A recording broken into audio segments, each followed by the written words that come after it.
In India और मैं हूं आपके साथ अर्पिता आर्या।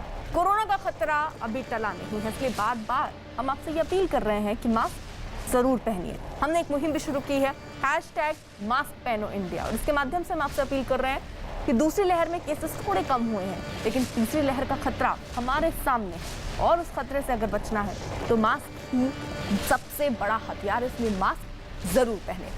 बड़ी खबर के साथ शुरुआत कर लेते हैं। बड़ी खबर दिल्ली से आ रही है। दिल्ली एनसीआर में मॉनसून मेहरबान है। बीती रात से ही दिल्ली और आसपास के कई इलाकों में बादल जमकर बरस रहे। दिल्ली कैसे थोड़ी सी बारिश में पानी पानी हो जाती है, सबसे पहले से जुड़ी जरा दो तस्वीरें आपके सामने हमने रखी हैं, वो देखिए। पहली तस्वीर मथुरा रोड की, जहां बारिश के बाद सड़क जो है वो गायब हो गई और हर तरफ पानी ही पानी नजर आया। दूसरी तस्वीर में आपको दिखा रहे हैं हम कि कैसे बारिश के बाद लंबा जाम लगा, जो दिल्ली वासियों के लिए मुसीबत लेकर आया। आईटीओ पर तो गाड़ियां चींटी की तरह धीरे धीरे आगे बढ़ती दिखी। कई बार तो ऐसा हुआ कि उनकी स्पीड पर पूरी तरह से ब्रेक लग गया। अब आपको पानी पानी दिल्ली की कुछ और तस्वीरें भी दिखा दें। पालम हो, आईटीओ हो, मुनरिका हो, नजफगढ़ हो, तिमारपुर हो या फिर पड़पड़गंज, हर जगह सड़कों पर पानी भर गया और इस वजह से सुबह सुबह काम के लिए घरों से निकलने वाले लोगों को काफी दिक्कतों का सामना करना पड़ा। मशीन की मदद से पानी निकालने के लिए अब कई जगहों पर काम हो रहा है। मौसम विभाग ने बुधवार तक के लिए येलो अलर्ट जारी किया, यानी कुछ जगहों पर हल्की से मध्यम बारिश का अनुमान है। कुल मिलाकर दिल्ली में अगले 6 दिन बादल जमकर बरसने के आसार हैं।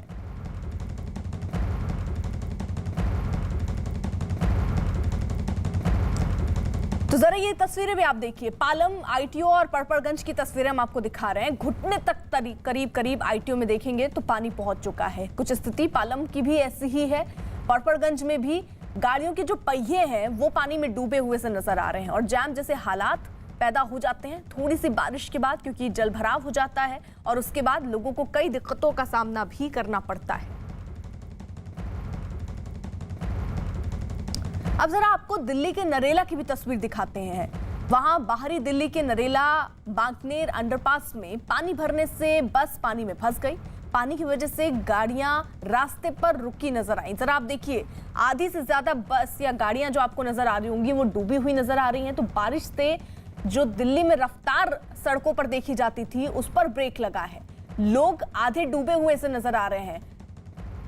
ये दो तस्वीरें हम आपको दिखा रहे हैं। सड़कों पर सैलाब सा उमड़ पड़ा है, घुटने तक पानी भर चुका है। पानी को निकालने का काम भी चल रहा है। दावे और वादे भी पहले किए गए कि बारिश यानी मॉनसून के लिए पूरी तरीके से तैयार है, लेकिन बावजूद इसके थोड़ी सी बारिश हुई और हालात कुछ ऐसे कि घुटने भर पानी भर चुका है। और ऐसे में अगर समझिए कुछ दिन जैसे मौसम विभाग की तरफ से अनुमान जताया जा रहा है कि हल्की से मध्यम बारिश हो सकती है, तो ऐसे में हालात आप समझिए क्या हो सकते हैं। अभी कमर तक पानी पहुंच चुका है, बारिश कुछ और हुई तो ये पानी आप गर्दन तक भी पहुंच सकता है।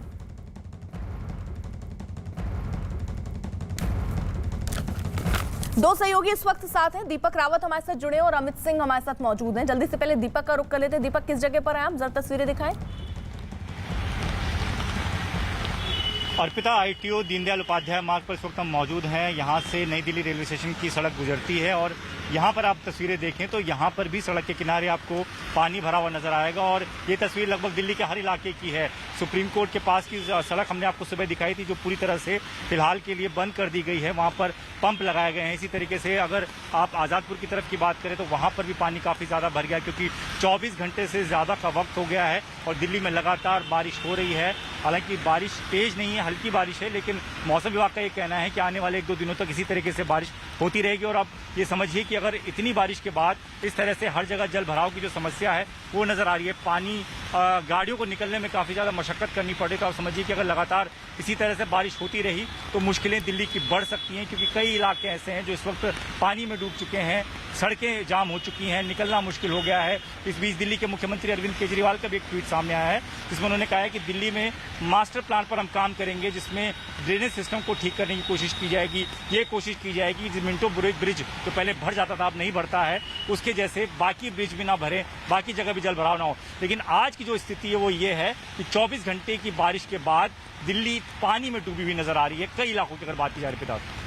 ठीक, आप रहिए जरा सा। देखिए, पूर्वी दिल्ली हो या दक्षिणी दिल्ली, हालात एक जैसे हैं। हर जगह बारिश के साइड इफेक्ट्स नजर आने लग गए हैं। सड़कों की जगह सिर्फ और सिर्फ पानी पानी नजर आ रहा है। मथुरा रोड हो, तुगलकाबाद हो, पुल प्रहलादपुर हो, लाजपत नगर हो, सब जगह की तस्वीरें एक सी हैं। हर जगह सड़कों पर पानी नजर आ रहा है और ये तस्वीरों के माध्यम से भी अगर आप देखेंगे तो अंदाजा लगा सकते हैं कि दिल्ली किस तरीके से पानीमय हो गई है, क्योंकि थोड़ी सी बारिश के बाद लगातार हालात बिगड़ते ही जा रहे हैं। गाड़ियां लोगों की ठप पड़ी है, धक्का मारकर लोग अपनी गाड़ियों को निकाल रहे हैं। जैम जैसे हालात से लोगों को जूझना पड़ रहा है और कई जगहों पर तो खतरा भी है कि लोगों के घरों तक कहीं पानी ना पहुंच जाए अगर ऐसे ही बारिश होती रही तो।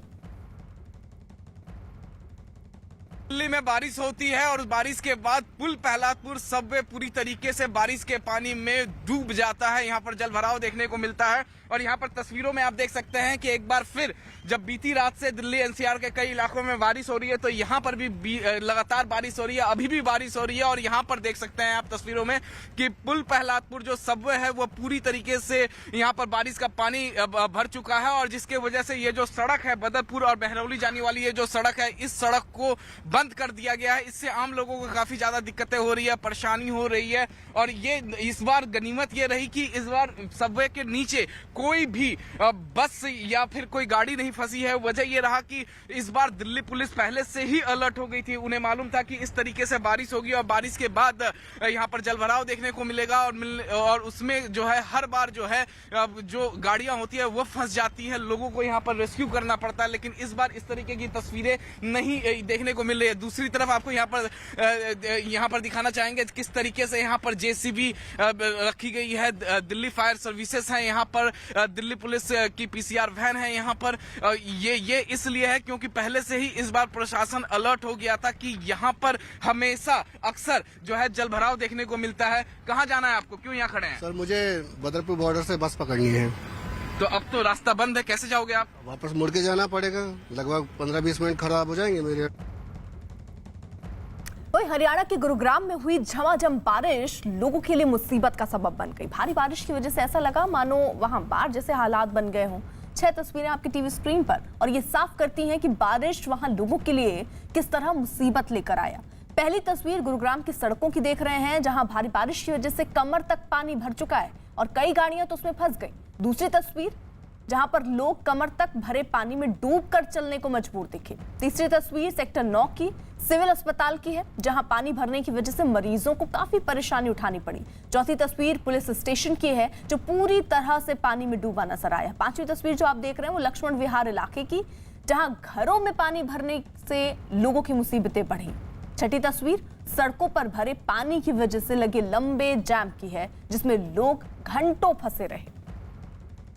भारी बारिश की वजह से दिल्ली गुरुग्राम हाईवे पर कई किलोमीटर लंबा जाम लग गया। तस्वीरें सर आप देखिए, भारी बारिश की वजह से सड़कों पर पानी भर गया और हालात ये हो गए कि दूर दूर तक जहां तक आपकी नजर जाएगी सिर्फ और सिर्फ गाड़ियां, उनकी लंबी कतार आपको नजर आ रही होंगी। ये भी बताया गया कि लोग काफी देर तक इसी स्थिति में रहे, यानी काफी देर तक जाम जैसे हालात बने रहे।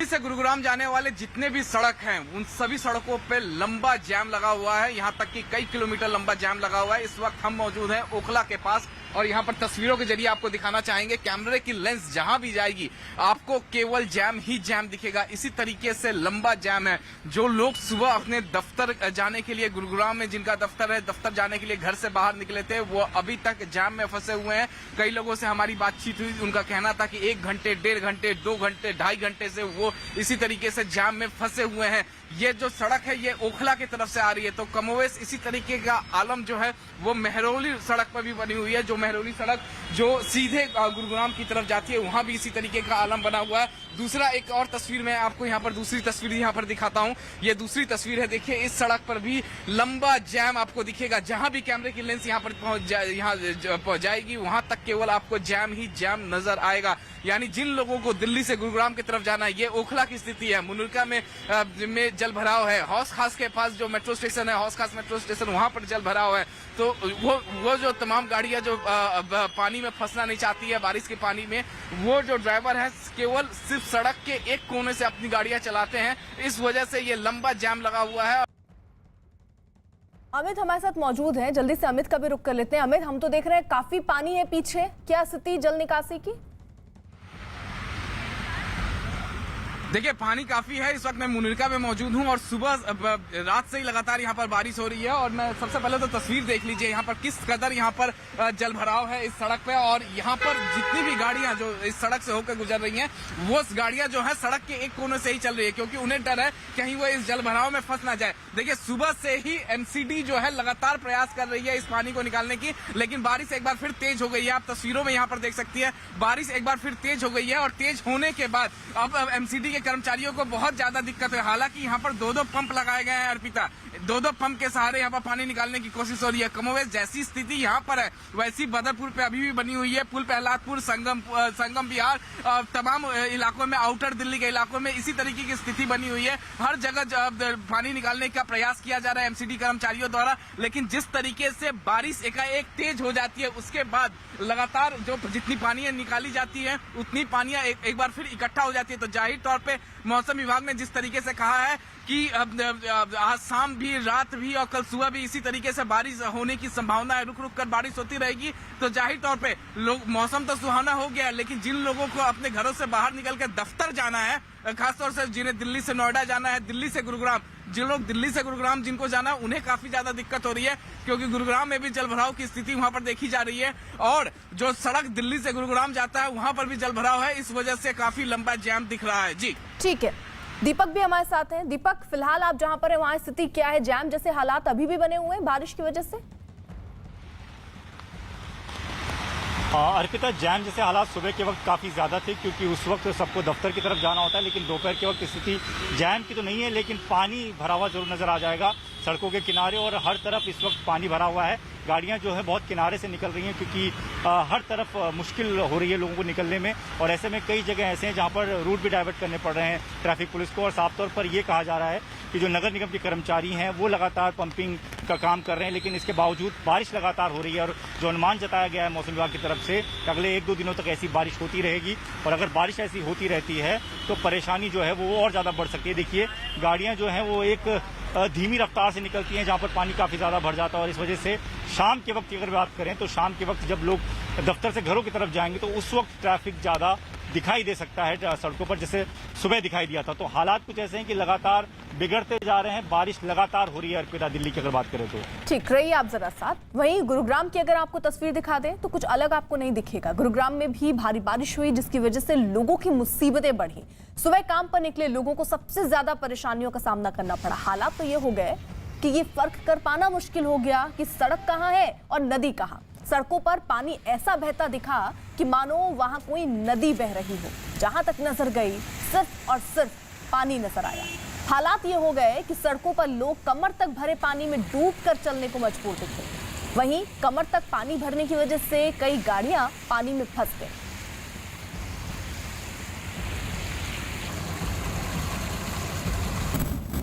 मुंबई में आफत की बारिश ने सड़क, रेल, हाईवे मार्ग सभी पर ब्रेक लगा दिया। हालात इतने बुरे हैं कि मुंबई का लगभग हर रेलवे ट्रैक बारिश के पानी में डूब चुका है। मुंबई का डोंबिवली स्टेशन हो, वहां पर की पटरियां हो, वहां पर भी भारी बारिश के बाद स्थिति कुछ ऐसी हो गई है। मौसम विभाग ने मुंबई, ठाणे और पालघर के कुछ हिस्सों में अगले 24 घंटे में भारी बारिश की चेतावनी देते हुए रेड अलर्ट जारी किया है। ये दो तस्वीरें जरा आप देखिए, इससे आपको मुंबई का अंदाजा लग जाएगा कि वहां पर बारिश हो रही है तो हालात क्या है। रफ्तार पर पूरी तरीके से ब्रेक लग गया है, क्योंकि पटरियों पर आप देखिए पानी भर चुका है, जिसकी वजह से रेल यातायात बाधित हुआ। वहीं दूसरी तरफ जो घर हैं लोगों के, वो अब पानी वहां पहुंच चुका है और उन पर खतरा मंडरा रहा है, इसलिए लोग बेहद परेशान हैं।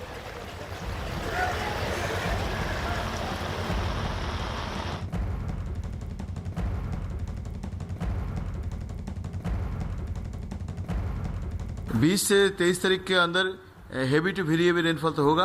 अगर कोंकण में रेड अलर्ट जो डिस्ट्रिक्ट अगर आप देखेंगे, पूरा कोंकण पट्टी जो है, खास करके पालघर, देन मुंबई, थाने, रायगढ़, रत्नागिरी, सिंधुदुर्ग, सब में हमने रेड अलर्ट डे 1 के लिए रखा है। ये एक सिचुएशन है। एंड डे 23 को एक लो प्रेशर एरिया बनेगा, तो ये 5 दिन के बाद भी ऐसे नहीं है कि आपका मुंबई में रेनफॉल या एमएमआर रीजन में रेनफॉल रुक जाएगा या कोंकण पट्टी में रेनफॉल रुक जाएगा, बिकॉज ये एक कंटिन्यूसली एक रेनफॉल होता रहेगा। दूसरा इलाके में खड़े हैं जहाँ पर लगातार पानी भरते जा रहे हैं। तस्वीरें आपको दिखाना चाहूँगा कि यहाँ पर जो गाड़ियाँ हैं वो लगभग आधे से ज़्यादा गाड़ियाँ पानी में डूब चुकी है। ऐसे में जो दुकानें हैं उनमें भी पानी जाना शुरू हो गया है। लोग यहाँ के जो स्थानिक लोग हैं वो फंसी हुई गाड़ियों को बाहर निकालने की कोशिशें कर रहे हैं। कैमरा पर्सन से कहना चाहूँगा कि यहाँ की जो तस्वीरें वो आपको दिखाना चाहिए। इतने बर्फ तक का पानी यहाँ पर भर चुका है, जिसके बाद कई गाड़ियाँ जो है वो पानी में फंसी हैं और स्थानीय जो लोग हैं वो गाड़ियों को बाहर निकालने में मदद कर रहे हैं। प्रशासन के अधिकारी अभी तक यहाँ पर मौजूद नहीं है। यहाँ की जो स्थिति है वो बद से बदतर होते जा रही है, क्योंकि पानी का जो तेज बहाव है वो लगातार बढ़ते जा रहा है। बरसात अभी भी शुरू है और यहाँ के स्थानिक लोग बता रहे हैं कि कल रात से बिजली और पीने का पानी तक उनके घरों में नहीं आ रहा है। कैमरा पर्सन अभिजीत के साथ आशीष दीक्षित, न्यूज़ 18 इंडिया। नवी मुंबई में हो रही भारी बारिश की वजह से वहां सड़कों पर सैलाब आ गया। कुछ इलाकों में तो तस्वीरों को देखकर ऐसा लगा कि वहां सड़कों पर कोई नदी तेज रफ्तार में बह रही है। इस बीच नवी मुंबई के महापे इलाके से एक हैरान कर देने वाली तस्वीर आई। वहां एक कार पानी के तेज बहाव में फंस गई। तस्वीरों में दिखा कि पानी का बहाव काफी तेज था और कई लोग एक किनारे पर खड़े थे, लेकिन कार सवार ने बहाव के बीच से ही कार को निकालने की कोशिश की और रास्ता पार करने के दौरान हादसा हो गया। गनीमत ये रही कि वहां मौजूद लोगों ने कार को पूरी तरह से बहने से पहले ही उसमें सवार लोगों को निकाल दिया। तो तस्वीरें जरा आप देख लीजिए। बारिश और उसके बाद नदियां जो हैं वो उफान पर हैं और ऐसे में लोग जो लापरवाही करते हैं वो कितनी भारी पड़ जाती है लोगों पर, ये तस्वीरें कुछ वही बयां करते हुए नजर आ रही हैं। सड़कों पर ही देखिए किस तरीके का आलम है। जो गाड़ी वहां से निकलने की कोशिश कर रही है, संतुलन बिगड़ रहा है। पानी के तेज बहाव में कई बार गाड़ियां, नावें बहती हुई नजर आई हैं, लेकिन लोग इस बात का एहसास नहीं कर पाते हैं कि थोड़ी सी लापरवाही उनकी जिंदगी को खतरे में डाल सकती है। पानी का यहाँ देखिए बहाव बहुत तेज था। कई लोग एक किनारे पर खड़े थे, लेकिन कार सवार ने बहाव के बीच से ही कार को निकालने की कोशिश की और रास्ता पार करने के दौरान हादसा हो गया। गनीमत ये रही कि वहां मौजूद लोगों ने कार को पूरी तरह से डूबने से पहले ही उसमें जो लोग सवार थे उन्हें बचा लिया।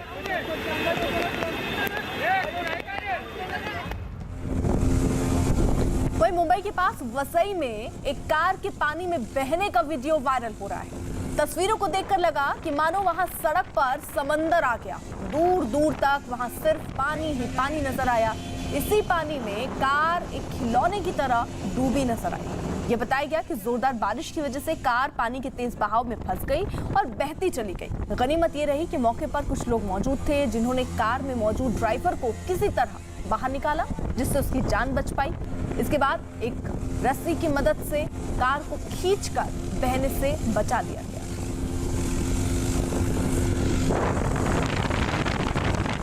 तो ये तस्वीरें जरा आप देखिए, वसई की तस्वीरें हम आपको दिखा रहे हैं। सड़क आपको दूर दूर तक नजर नहीं आ रही होगी। जहां पर गाड़ियां तेज रफ्तार में चला करती थी, आज कुछ स्थिति ये है कि सड़क पर आए पानी की वजह से अब यही गाड़ियां बहती हुई नजर आ रही हैं। किस तरीके से गाड़ी जो है उसका संतुलन बिगड़ता है, पानी के बहाव में बहती हुई नजर आती है। गनीमत ये रही कि आसपास के जो गांव के लोग थे उन्होंने जल्दी से मदद पहुंचाई। कार में बैठे उस ड्राइवर को वक्त रहते निकाला गया और साथ ही साथ एक रस्सा जो आप देख रहे हैं लोगों के हाथों में, उससे कार को बांधा गया और इस कार को बहने से बचाया गया। लेकिन लोग जरा देखिए, मोटरसाइकिल सवार जो निकल रहे हैं बगल से, उनको अगर आप देखेंगे तो लापरवाही लोगों की खत्म नहीं हो रही है। ऐसे हादसे लोग अपने आंखों के सामने देख रहे हैं, बावजूद इसके लोग मानने को तैयार नहीं है और अपने वाहन को लेकर अपनी जान को जोखिम में डालकर रास्ता पार करने की कोशिश कर रहे हैं। नवी मुंबई में लगातार हो रही बारिश का असर जो है वो वहां साफ नजर आ रहा है। भारी बारिश की वजह से वहां कई इमारतें पानी में डूबी नजर आईं। इस बीच एक पुलिस स्टेशन की तस्वीर सामने आई, जिसमें पानी भरने की वजह से वहां काम करने वाले पुलिसकर्मियों की मुश्किलें बढ़ गई। पुलिस स्टेशन के अंदर हर तरफ जहां तक नजर जाएगी आपको पानी ही पानी नजर आएगा, जिसकी वजह से पुलिसकर्मियों का काम करना तक मुश्किल हो गया है। ये जो तस्वीर आप देख रहे हैं ये पुलिस स्टेशन की है। पुलिस वाले पैंट को ऊपर किए, हाथों पर कुल मिलाकर देखिए कुछ लोग तो ऐसे हैं जो चप्पल भी हाथ में थामे नजर आए होंगे, क्योंकि यहाँ पर पुलिस स्टेशन के अंदर का नजारा जरा देखिए। पानी पहुंच चुका है, लोग अपनी कुर्सी पर पैर ऊपर करके बैठे हुए हैं। कोई अंदाजा नहीं है कि ये बारिश का पानी कब इस पुलिस स्टेशन से बाहर निकलेगा। ये क्या बढ़ता चला जाएगा, ये खतरा ज्यादा है, क्योंकि लगातार बारिश हो रही है और जल निकासी का प्रबंध जो होना चाहिए वो नहीं है। जिसके बाद पुलिस स्टेशन की जरा तस्वीरें आप देखिए, चारों तरफ आपको पानी नजर आ रहा होगा, कमरों तक पहुंच चुका है और अब पुलिस वाले पैर ऊपर करके बैठे हैं, काम करने के लिए मजबूर हैं। लेकिन स्थितियां जरा आप देखिए, हर तरफ मुंबई में पानी ही पानी नजर आ रहा है। बस खतरा तो इस बात का कि पानी का स्तर अगर और बढ़ता है तो क्या होगा।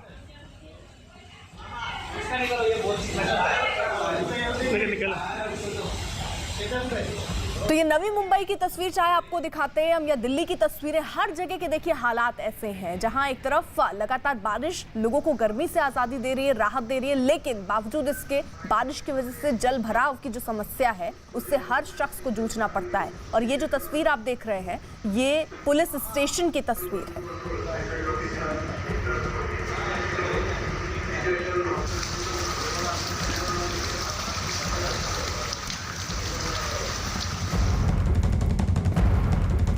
इसी बीच एक बड़ी खबर, बकरीद पर यूपी सरकार का बड़ा फैसला, एक साथ 50 लोगों के इकट्ठे होने पर रोक लगाई गई है। प्रतिबंधित जानवर की कुर्बानी पर भी रोक लगाई गई है। तो न्यूज़ 18 के अजीत सिंह की यह खबर, बकरीद को लेकर सरकार ने साफ किया है कि एक जगह पर 50 लोग से ज्यादा इकट्ठा नहीं हो सकते हैं। कोरोना की वजह से यह फैसला लिया गया। यूपी में सार्वजनिक जगहों पर कुर्बानी पर भी रोक लगाई गई है। तो बड़ी खबर है, अजीत सिंह की ये खबर है जिसके मुताबिक अब बकरीद के लिए नए दिशा निर्देश यूपी सरकार की तरफ से दिए गए हैं और इस दिशा निर्देश में कोरोना का खास ध्यान रखा गया और ये कहा गया कि एक साथ 50 लोग एक जगह इकट्ठित नहीं रहेंगे, ये बात कही गई है। साथ ही साथ ये भी कहा गया कि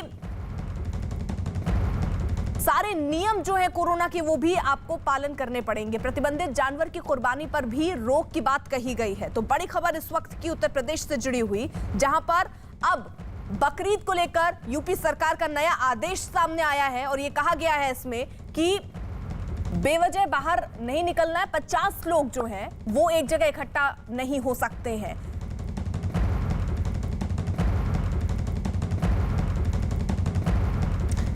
तो एक साथ 50 लोगों के इकट्ठे होने पर रोक है। प्रतिबंधित जानवर की कुर्बानी पर भी रोक लगाई गई है और इसके साथ ही साथ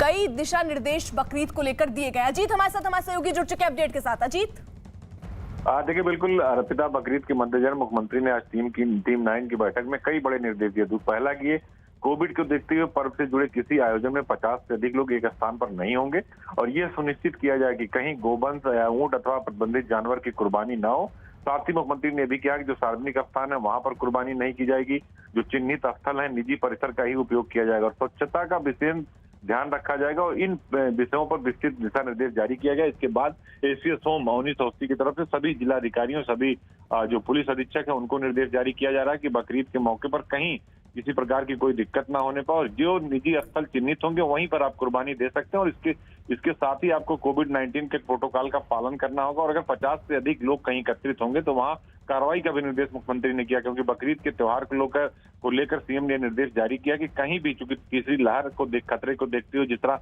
कांवड़ यात्रा सरकार ने रद्द कर दी है तो उसको देखते हुए बड़ा आदेश मुख्यमंत्री की तरफ से किया गया है। ठीक है, शुक्रिया अजीत।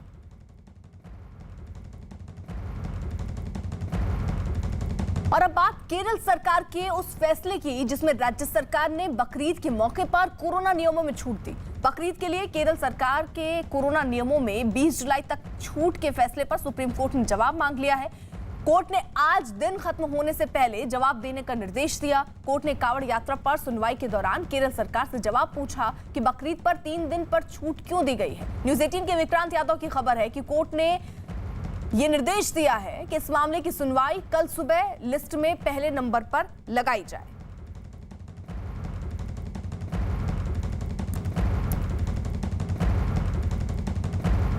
वही वीएचपी के मुताबिक जब कोरोना की वजह से कांवड़ पर रोक लगाई जा सकती है तो केरल सरकार को भी ऐसी इजाजत नहीं देनी चाहिए। उत्तराखंड की सरकार ने कांवड़ यात्रा को स्थगित कर दिया। उत्तर प्रदेश ने कहा कि हम मर्यादित संख्या में कांवड़ निकालेंगे। सुप्रीम कोर्ट ने इसका स्वतः संज्ञान लिया और सुप्रीम कोर्ट की बात को समझते हुए उत्तर प्रदेश ने कहा कि हाँ, हम मानते हैं कि जीवन का अधिकार बड़ा होता है और कांवड़ यात्रा को स्थगित कर दिया। हमको आश्चर्य हुआ कि इन सब बातों के पब्लिक डोमेन में होते हुए भी केरल के मुख्यमंत्री ने कहा कि ईद के तीनों दिन कोई प्रतिबंध नहीं रहेगा। इस मुद्दे पर यूपी के मुख्यमंत्री के सूचना सलाहकार शलभमणि त्रिपाठी ने एक ट्वीट किया और लिखा कि कुंभ से कोविड फैलता है, कांवड़ यात्रा से भी कोविड फैलता है, पर पहले से ही तबाही के मुहाने पर बैठे केरल की ईद से कोविड कतई नहीं फैलेगा। तथाकथित प्रबुद्ध खामोश हैं।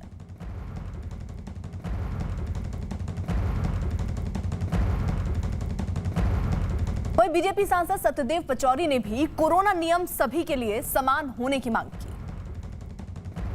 सर, ये बताएं कि कहा यह जा रहा है कि कांवड़ यात्रा पर तमाम तरह की बंदिशें हैं, तमाम तरह के रिस्ट्रिक्शंस हैं, जबकि बकरीद को लेकर ऐसा कम किया जा रहा है या ना के बराबर?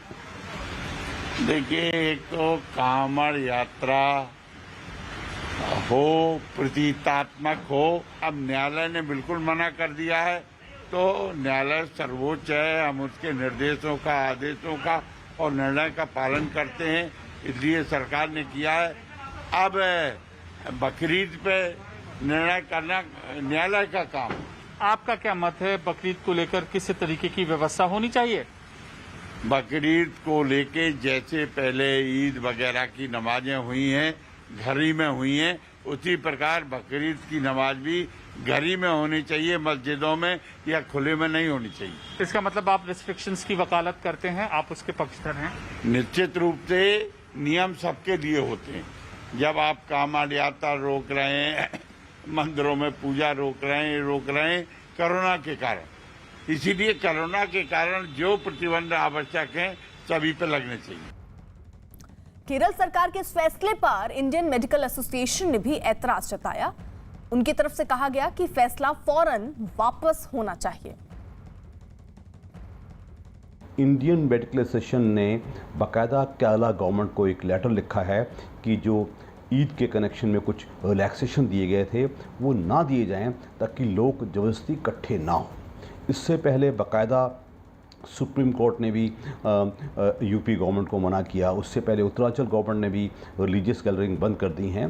तो हमारी सब लोगों से आग्रह है, ना केवल रिलीजियस गैदरिंग्स ना हो, जो मंडियां हैं जहां थोक की खरीदारी होती है किसी भी चीज़ की, वहां गैदरिंग्स को कम किया जाए। और इसी बीच एक बड़ी खबर आ रही है पंजाब कांग्रेस से जुड़ी हुई। पंजाब कांग्रेस का अध्यक्ष बनाए जाने के बाद आज नवजोत सिंह सिद्धू पंजाब कैबिनेट में मंत्री तृप्त राजेंद्र सिंह बाजवा से मिलने उनके घर पहुंचे।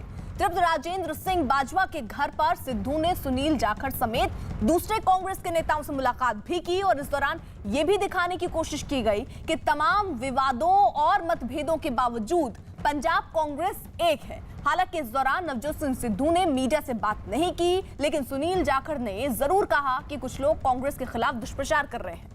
कांग्रेस पंजाब कांग्रेस कट्ठी है, कट्ठी बिल्कुल कट्ठी होगी साहब, क्योंकि बहुत बड़ी जिम्मेवारी है कांग्रेस। पंजाब के लोगों ने 2017 में 2/3 बहुमत दे के विश्वास अपना व्यक्त किया था कांग्रेस में।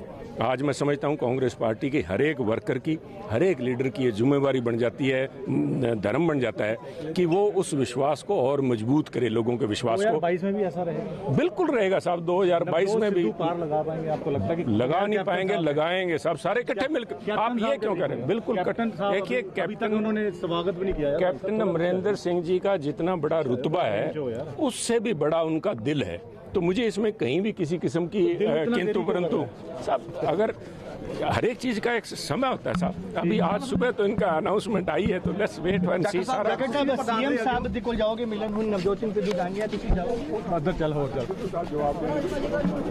अंदर।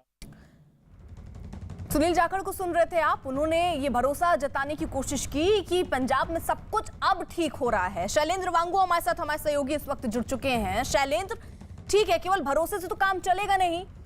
यहाँ पर मुलाकातों का दौर तो हो रहा है, लेकिन कैप्टन से कब मिलेंगे सिद्धू?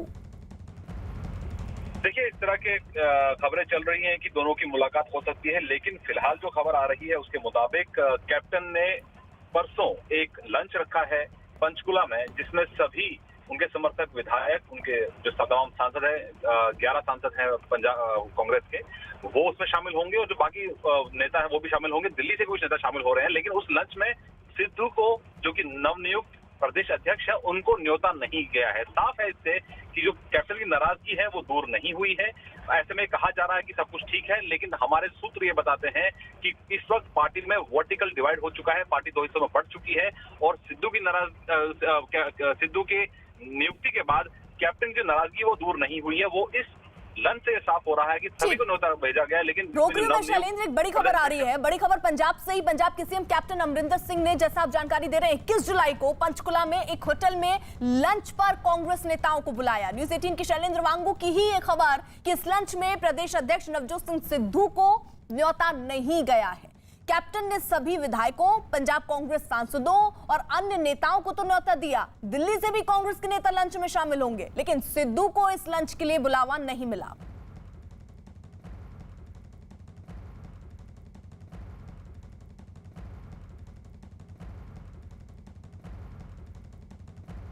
संगत सिंह हमारे साथ कार्यकारी अध्यक्ष जुड़ चुके हैं और सियासत कैसी चल रही है पंजाब पर, उनसे जरा बात कर लेते हैं। संगत सिंह जी, नवजोत सिंह सिद्धू की देखिए नियुक्ति हो गई, ऐलान भी हो गया, सब कुछ ठीक है पार्टी के अंदर? अब सब कुछ ठीक है जी, सब कुछ ठीक है। सर, कैप्टन ने तो अभी तक ना बधाई दी, ना उन्होंने एक बार भी उनसे मुलाकात की। कब मुलाकात हो रही है सिद्धू और कैप्टन की? हो जाएगी, जल्दी हो जाएगी जी, कोई गल थोड़ा हो ना मन गया ना, जो लड़ाई बन तक होती है, लड़ाई जब बन जाए फिर बात खत्म हो जाएगी। सर, खबरें तो ये हैं कि 2 धड़ों में इस वक्त पार्टी बढ़ चुकी है, ऐसा कुछ है क्या? नहीं, कोई धड़ा नहीं जी, धड़ा नहीं कोई होता। ਜਦੋਂ ਪ੍ਰਧਾਨ ਦੀ ਚੋਣ ਹੁੰਦੀ ਉਹਦੇ ਵਿੱਚ ਕਈ ਦਾਅਵੇਦਾਰ ਹੁੰਦੇ ਆ ਜੀ। ਤੇ ਜਦੋਂ ਇਲੈਕਸ਼ਨ ਨੇ ਸਾਡੀ ਸੋਨੀਆ ਗਾਂਧੀ ਨੇ, ਰਾਹੁਲ गांधी जी ने, प्रियंका जी ने फैसला ले लिया कि साडे नवजोत सिंह सिद्धू ਨੂੰ ਪ੍ਰਧਾਨ बनाता है। नाल सर, ये जो फैसला लिया गया, इसमें कैप्टन की सहमति थी क्या? देखो, सहमतियां थोड़ी ली जाती, तो फैसले नहीं ना होते। फिर जो सहमतियां लैन लगी, फैसला तो उन्होंने इलेक्शन करना होता ना।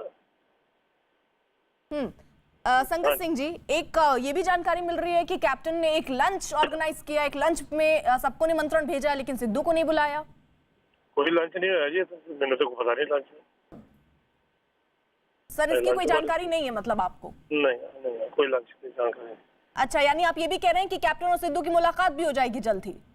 हाँ जी, होनी है जी, तो पार्टी का फैसला हो गया तो इकट्ठे होना सारे। ठीक है, शुक्रिया आपका बहुत बहुत जुड़ने का।